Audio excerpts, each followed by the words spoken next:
So ಇವತ್ತು ನಾನು ಒಂದು ಪುಸ್ತಕವನ್ನು ಕೈಗೆತ್ತಿಕೊಂಡಿದ್ದೀನಿ. ಯಾವುದಪ್ಪ ಅಂತಂದರೆ ಆರ್ಟ್ ಆಫ್ ಸ್ಮಾರ್ಟ್ ವರ್ಕ್ ಅಂತ. ಸೊ ಇದನ್ನು ಬರೆದವರು Radheshyam Das, M Tech IIT Mumbai, director of voice global. ಇವರು ಇಸ್ಕಾನ್ ಪುಣೆಯ ಒಂದು ಪ್ರಭುಜಿಗಳು. ಸೊ ಇವ್ರ ಬಗ್ಗೆ ನಿಮಗೆ ಗೊತ್ತಿರುತ್ತೆ ಅಂತೀನಿ. ಸೊ ಈ ವಿಷಯ ಏನಪ್ಪ ಅಂತಂದರೆ, ಇದರ ಇಂಟ್ರೊಡಕ್ಷನಲ್ಲಿ ಅವರು ಹೇಳ್ತಾಯಿದ್ರು, ಸೊ ಭಗವದ್ಗೀತೆಯಿಂದ ನಮಗೆ ತುಂಬಾ ಐಡಿಯಾಸ್ಗಳು ಸಿಗುತ್ತಂತೆ. ಲೈಕ್ ಯಾವ ರೀತಿ ಸ್ಮಾರ್ಟ್ ವರ್ಕನ್ನು ಮಾಡಬೇಕು, ಹಾರ್ಡ್ ವರ್ಕನ್ನು ಮಾಡಬಾರ್ದು, ಮತ್ತು ಯಾವ ರೀತಿ ನಮ್ಮ ಕರಿಯರ್ ಮತ್ತು ಗೋಲ್ಗಳನ್ನು ಬೆಳೆಸ್ಕೊಳ್ಬೇಕು ಅನ್ನೋದಕ್ಕೆ. ಸೊ ಆ ರೀತಿ ತುಂಬ ಐಡಿಯಾಸ್ಗಳನ್ನು ನಮಗೆ ಭಗವದ್ಗೀತೆ ಕೊಡುತ್ತಂತೆ.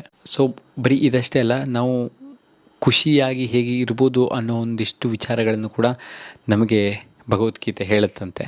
ಆ ರೀತಿ ಕೆಲವು ಪಾಯಿಂಟ್ಸ್ಗಳನ್ನು ನಮಗೆ ಈ ಪುಸ್ತಕದಲ್ಲಿ ಹೇಳಿದ್ದಾರೆ ಮತ್ತು ಈ ಪಾಯಿಂಟ್ಸ್ಗಳನ್ನ ನಾವು ಅಳವಡಿಸಿಕೊಳ್ಳುವುದರಿಂದ ನಮ್ಮ ಜೀವನದಲ್ಲಿ ಕೇವಲ ನಾವು ಮಾಡೋ ಕೆಲಸದಲ್ಲಿ ಖುಷಿ ಕಾಣೋದಷ್ಟೇ ಅಲ್ಲ, ನಮ್ಮ ಜೀವನದಲ್ಲಿ ನಾವು ಒಂದು ಉನ್ನತ ಮಟ್ಟಕ್ಕೆ ಇರಬಹುದಂತೆ ಮತ್ತು ಸಮಾಜದಲ್ಲಿ ಒಂದು ನೊಬೆಲ್ ಲೀಡರ್ ಅಂತಾರಲ್ಲ, ಸೊ ಆ ರೀತಿ ಕೂಡ ನಾವು ಆಗ್ಬೋದಂತೆ.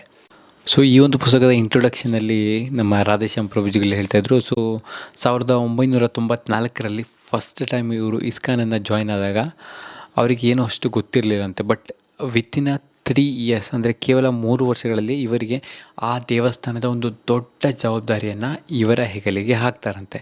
ಸೊ ಅದಾದ ನಂತರ ಕ್ರಮೇಣ 20 ವರ್ಷಗಳಲ್ಲಿ ಇವರು ತುಂಬ ಜನರಿಂದ, ತುಂಬ ಅನುಭವಗಳಿಂದ ಸಾಕಷ್ಟು ವಿಷಯಗಳನ್ನ ಕಲಿತರು.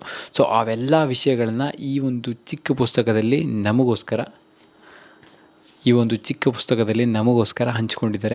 ಇಲ್ಲಿ ಹೇಳಿರೋ ವಿಷಯಗಳಿಂದ ನಮ್ಮ ಜೀವನಕ್ಕೆ ಸ್ಮಾರ್ಟ್ ವರ್ಕ್ ಮಾಡಲು ತುಂಬ ಸಹಾಯವಾಗುತ್ತಂತೆ ಮತ್ತು ಅವರು ಏನು ಇಷ್ಟು ವರ್ಷ ಬೇಕಾಯ್ತಲ್ಲ ಕಲೀಲಿಕ್ಕೆ, ಅದನ್ನು ನಮಗೆ ತುಂಬ ಚಿಕ್ಕದಾಗಿ ಅರ್ಥವಾಗುವಂತೆ ಹೇಳುವಂಥ ಪ್ರಯತ್ನವನ್ನು ಈ ಪುಸ್ತಕದಲ್ಲಿ ಮಾಡಿದ್ದಾರಂತೆ. ಸೊ ಇವತ್ತು ಜಸ್ಟ್ ಇಂಟ್ರಡಕ್ಷನನ್ನು ಮಾತ್ರ ಓದಿದ್ದೀನಿ. ಸೊ ಮುಂದೆ ಈ ಪುಟಗಳು ಏನೇನು ಹೇಳುತ್ತೆ ಅನ್ನೋದನ್ನು ಮುಂದಿನ ವೀಡಿಯೋದಲ್ಲಿ ನೋಡೋಣ. ಸೊ ಯಾರೆಲ್ಲ ಚಾನಲ್ನ ನೋಡ್ತಾ ಇದ್ದೀರಾ, ಸಬ್ಸ್ಕ್ರೈಬ್ ಮಾಡ್ಕೊಳ್ಳಿ. ಆ್ಯಂಡ್ ಇನ್ಸ್ಟಾಗ್ರಾಮ್ನಲ್ಲಿ ನೋಡೋರು ಫಾಲೋ ಮಾಡಿ. ನಮ್ಮ ರಾಧೇಶ್ಯಾಮ್ ಪ್ರಭುಜಿಗಳು ಏನೇನು ಹೇಳ್ತಾರೆ ಅನ್ನೋದನ್ನು ಮುಂದಿನ ಎಪಿಸೋಡ್ನಲ್ಲಿ ನೋಡೋಣ. ಓಕೆ.